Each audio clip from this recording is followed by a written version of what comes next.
Good evening. This is Crime Classics. I am Thomas Hyland. I'm going to tell you another true crime story. Listen. The general just fell out of bed. His name? William Scott Ketchum, Major General, United States Army, retired. So that there'll be no mistake, this is the same William Scott Ketchum who led the famed Ketchum's Raiders against the Seminoles in 1842, who was acting Inspector General of the Department of the Missouri, and the one who did such a bang-up job of recruiting in Harrisburg, Pennsylvania during the Civil War. The general is in agony. In protest against the quick ebb of his life, he's kicking the floor.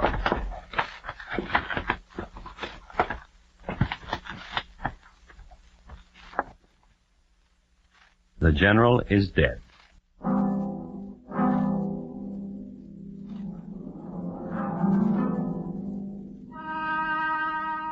And tonight, my transcribed report to you on the final day of General Ketchum and how he died. Crime Classics, a series of true crime stories taken from the records and newspapers of every land from every time. Your host each week, Mr. Thomas Hyland, connoisseur of crime, student of violence, and teller of murders.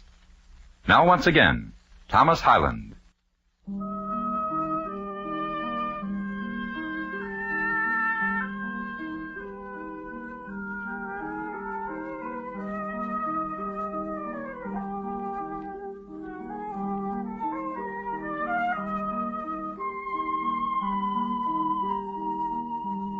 The year is 1871.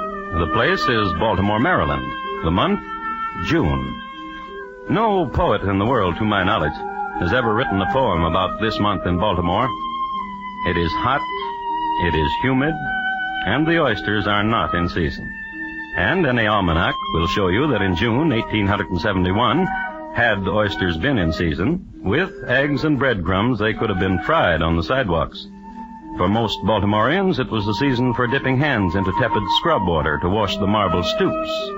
It was the season for sleeping on back porches and Druid Hill Park, the time of sweat and the hand fan, and the usual quota of elderly stout folk dropping dead from the heat. In short, it was a time to get out of there. In a certain house near Charles Street, a lady was preparing to do just that. Her name? Mrs. Wharton. And she was packing to go to Europe.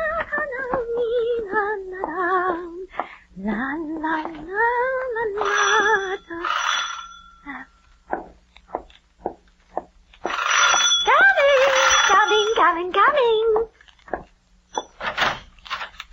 General. Mrs. Wharton. How nice. How very pleasant. Do come in, do. May I present Mrs. Chubb? Delighted. Oh, do come in, you and the General. I've been cooling myself with iced dandelion wine. Do join me. I do not imbibe. I work for the United States Department of the Treasury.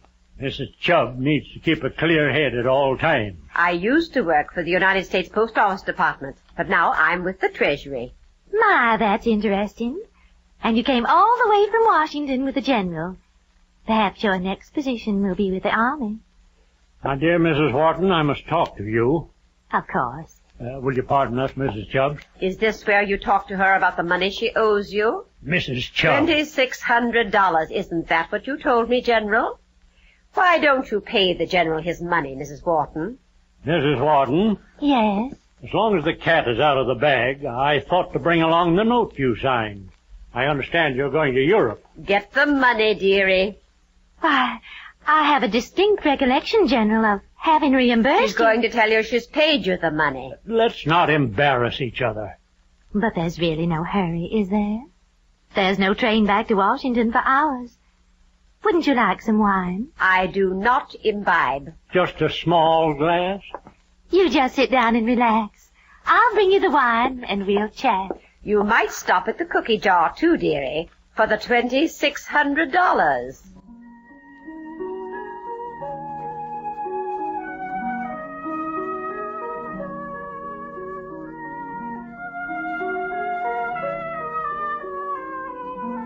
The The heat in Baltimore wasn't bad enough, but what the only breeze was an ill wind that blew in from Washington. From the point of view of Mrs. Wharton, that is. It should be remarked that Mrs. Wharton was no chicken. She was 50 years old, and at an age when petty tribulations could easily bring on an attack of the vapors. Now consider. Here she was packing to go to Europe, and if you remember just a moment ago, she was happily singing. Now descends upon her people who ask her for money. Certainly conducive to vapors, if anything was. But Mrs. Wharton, true to the noble tradition of Baltimore women, of whom I might mention the fabulous Eulalie Bracken, the belle of the Rappahannock, did not permit herself the vapors under duress. Instead, she went directly to her wine cabinet. Right here, and for the next 10 minutes, history only serves up to us a vacuum. We do know, however, that when Mrs. Wharton returned to her guests, carrying a goblet of wine for the General, this remark was made. What took you so long, Mrs. Wharton? Did you stop at the cookie jar, dearie? General? Your health, ladies. And yours, General. Oh, my, yes. General! What are you doing on the floor, General? I can't get up, Mrs. Chubb. Please. What is it, General? Call a physician. I'm ill.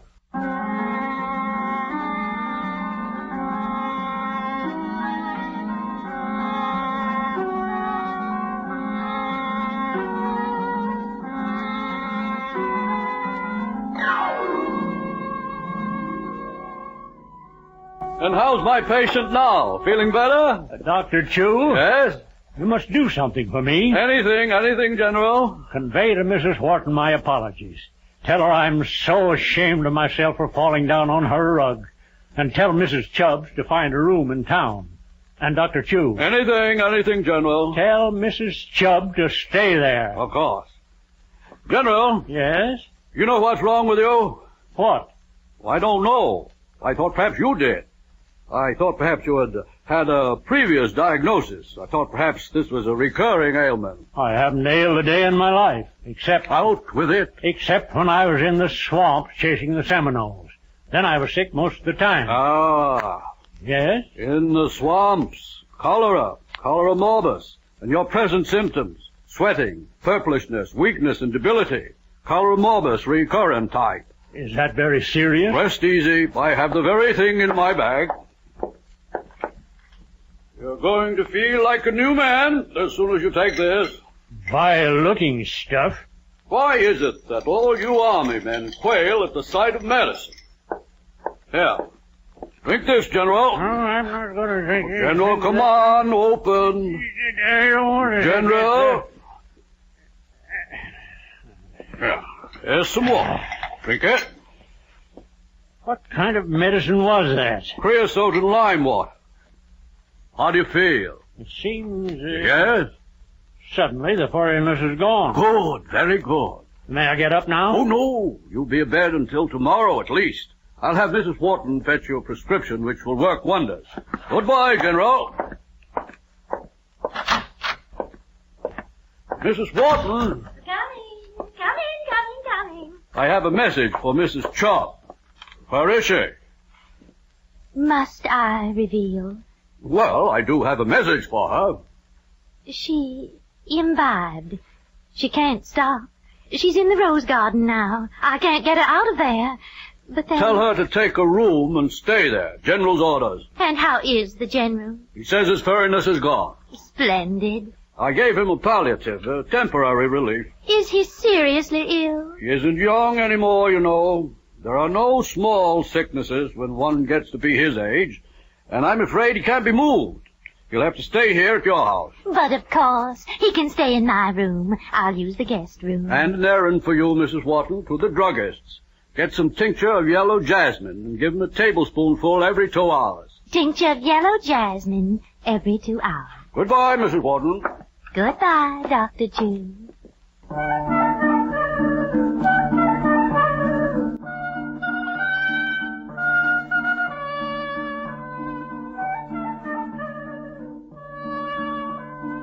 So Mrs. Wharton, dressed prettily, took parasol to hand and strolled down Charles Street. She walked slowly because of the heat and because Charles Street is a fashionable street, and one is apt to meet many of one's friends, and one is apt to stop and pass the time of day. Why, yes, Mrs. Becker. General Ketchum just fell right over, right there in my parlor. And she strolled some more. And to Miss Celia Bradshaw, an old friend of hers from picnic days, who she saw waiting on a corner. You'll never guess, Celia, who's dying in my house. At least I think he's dying. Dr. Chu wouldn't confess it, but I have a premonition. The General's dying. General Ketchum. And at the druggist's, she took time to down a sherbet. Seltzer water was all the rage in Baltimore in this era, so she had a little of it with a squeeze of lemon. Then she walked over to the druggist and ordered... Tincture of yellow jasmine, sir. And while you're at it, I'd like some tartar emetic.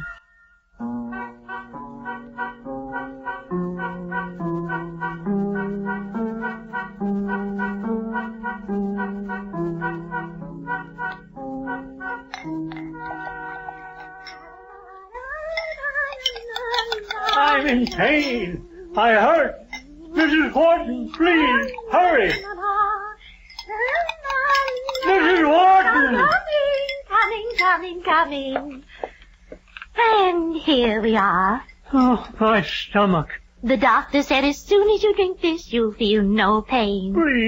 Please, hurry. Now here, drink this. All of it? Every drop. Come on. Now, General, just a moment ago you were begging for it. Now, every drop, all the way down, the whole glass. General, watch out. You'll fall out of bed. Oh, General, what's the matter? General, you look...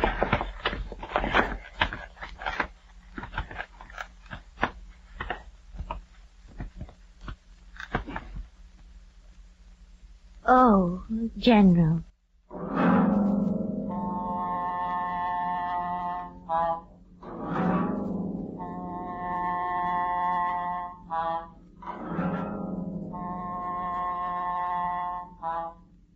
The general was dead.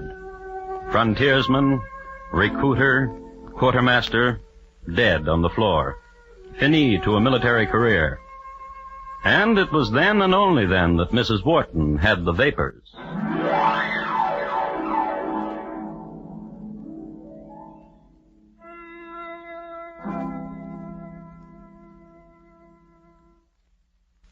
You are listening to Crime Classics and your host, Thomas Hyland. And now once again, Thomas Hyland and the second act of Crime Classics, and his report to you on the final day of General Ketchum and how he died.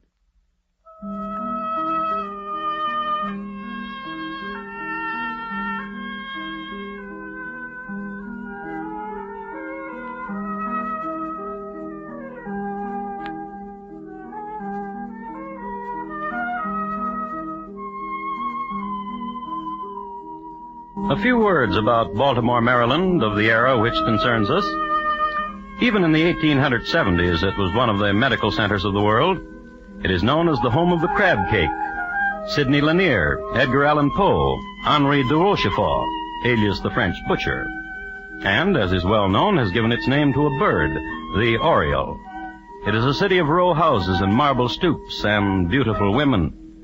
If from Baltimore, all the more, one of the rapier wits of the time had it of the beauty of the city's damoiselles. It is known that in her earlier days, Mrs. Wharton met neatly the qualifications of the adage, and at 50 she was not to be sneezed at. However, at this precise instant, we may safely assume that the lady presented an appearance somewhat less than comely. For a general had just tumbled out of her bed and died. Fright, horror, dismay, but a few of the things this gentle lady must have experienced, and how nice could a gentle lady look under such circumstances. She was leaning against a bedpost, pressing her temples. From the front door.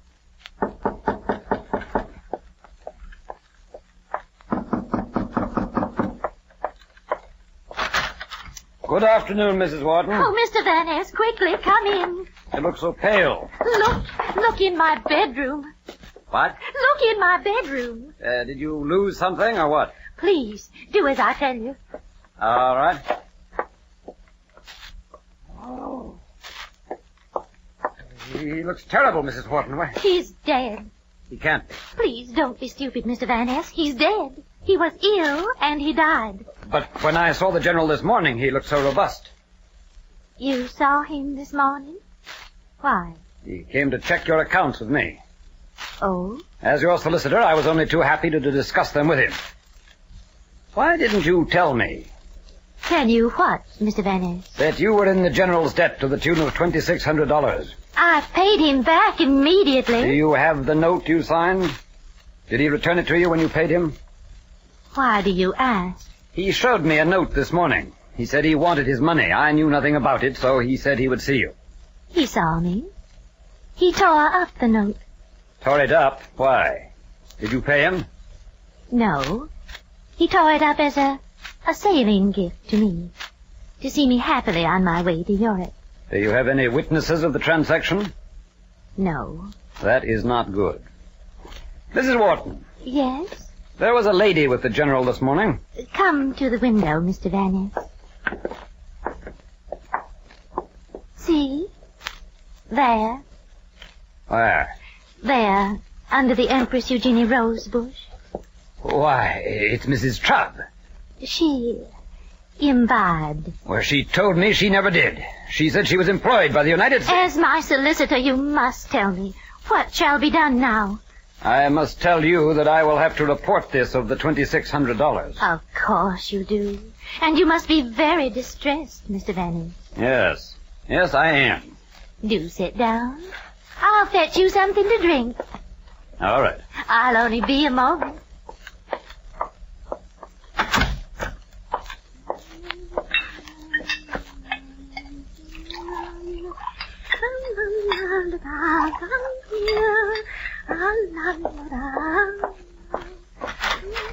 Oh, here, drink this, Mr. Van Ness. Your favorite. Thank you.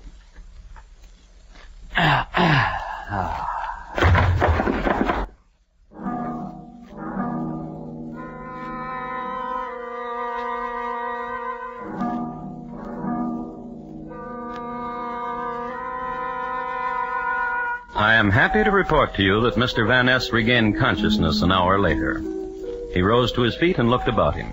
He was quite alone. Through a window he could see the setting sun. He could also see Mrs. Wharton's rose garden, and in it, Mrs. Wharton, her arms about the waist of Mrs. Chubb, of the United States Department of the Treasury. And the two ladies were walking about the rose bushes. Whenever Mrs. Chubb would stumble, Mrs. Wharton would dab at her face with a handkerchief and assist her to her feet. Mr. Van Ness let his gaze drift from the bucolic scene and went immediately into the boudoir, where was the corpse of General Ketchum. Mr. Van Ness determined that promissory note which he had seen earlier that day was not upon the General's person, so he took himself to the police, and to them made charges, and the charges, murder. But I murdered no one. The General took ill at my house. Ask Dr. Chu. The General was sick, all right. I diagnosed it as cholera morbus recurrent type. The General having been sickly in the Everglades. So you see, I didn't murder the General. Why should I? Because you owed him $2,600. He tore up the note as a gift. You were with him alone when he was dead. You could have destroyed the note yourself. And you call yourself a gentleman. And you call yourself a lady. I am a lady. I work for the United Of course. She drank of the same wine that did the General. And you too, Mr. Van Ness. You got tipsy, and all that happened to her was a few scratches, thorns, Empress Eugenie rosebush thorns. Well, I don't know what came over me. Oh, there, dear, there. You're so sweet, Mrs. Wharton. When you're in Baltimore, my house is your house. Murderess.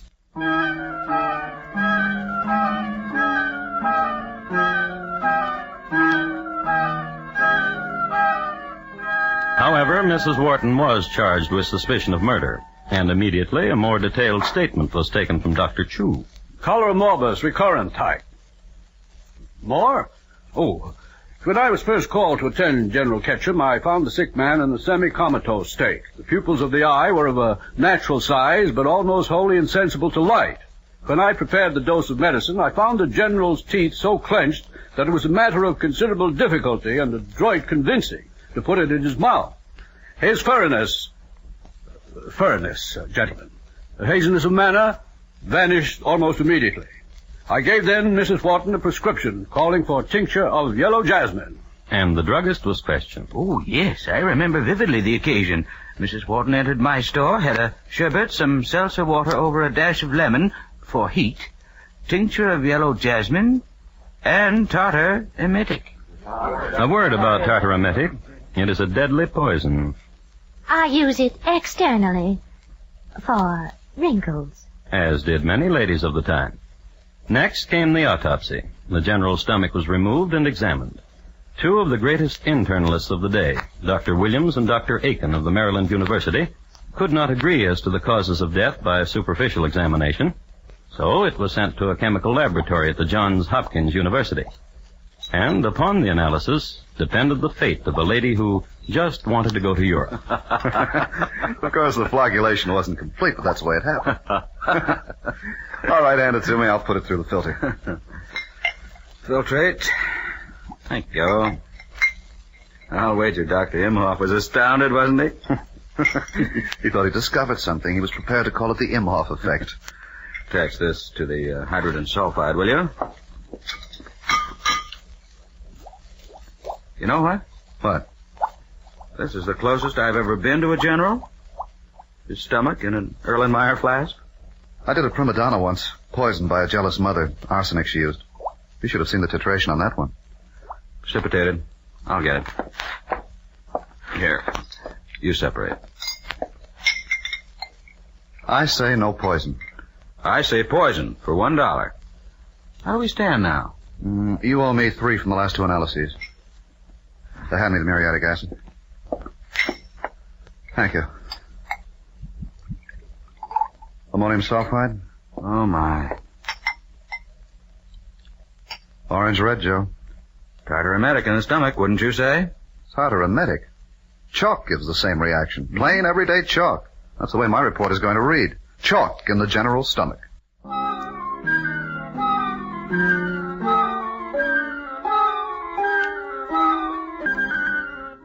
So they gave their report to the city solicitor's office, each different. One tartar emetic, the other chalk, which confused the city solicitor no end, for not 1 hour before he had read a report from another chemist, Professor R.S. McCullough.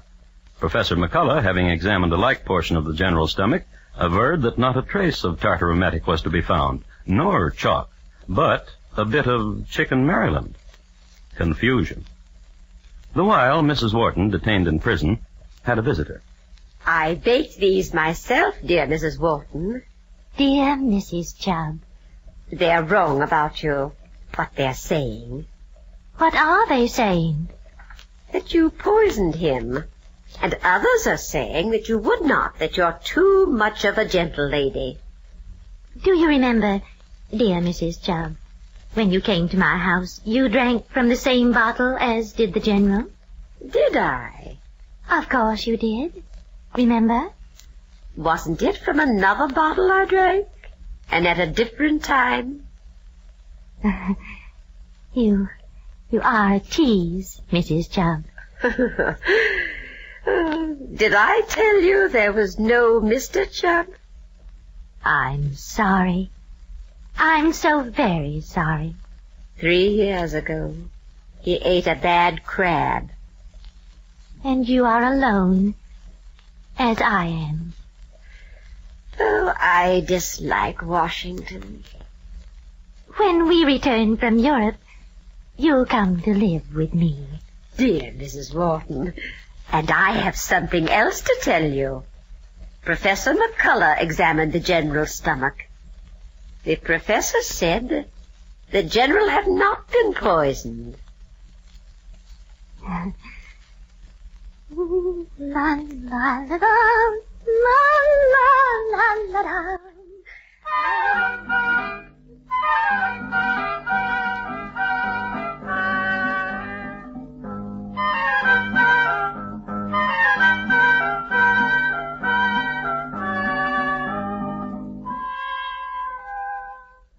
What transpired next I have in a journal of the day.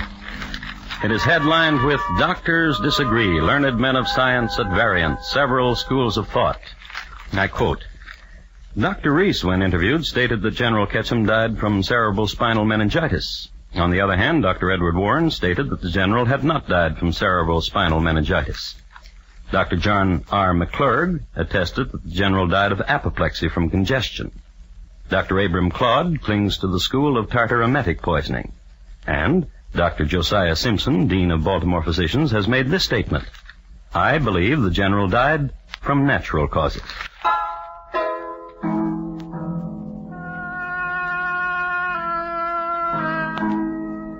On December 4, 1871, the case went to trial. And possibly because of the conflicting testimony, Mrs. Wharton was acquitted. And thus it is that the true cause of the general's death is not known. Nor does history record whether Mrs. Wharton and her dear friend Mrs. Chubb ever got to Europe. But Mrs. Wharton's home, her abode wherein the general died, still stands. I expect you think I'll tell you that today the house is haunted. Well, it is, but not by the general. By Claude Forrester, who was the victim of an unsolved axe murder some 20 years later. The general has been forgotten.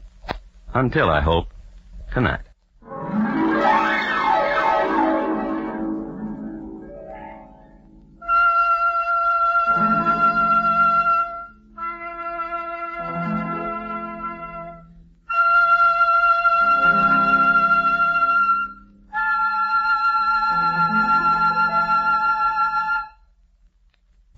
In just a moment, Thomas Hyland will tell you about next week's Crime Classic.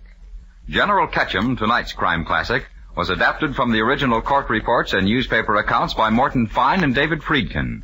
The music was composed and conducted by Bernard Herrmann, and the program was transcribed and directed by Elliott Lewis. Thomas Hyland is portrayed on radio by Lou Merrill. In tonight's story, Paula Winslow was heard as Mrs. Wharton and Russell Simpson as the General. Featured in the cast were Herb Butterfield, Bill Bissell, Sarah Selby, Hy Averback, and David Young. George Walsh speaking. And here again is Thomas Hyland. Next week, Cretfield in the county of Suffolk in England. The years from 1793 to 1804, and the dreadful murders of a father and daughter, also including a description of the instrument of death. My report to you will be on Mr. Thrower's hammer. Thank you. Good night. On the CBS Radio Network.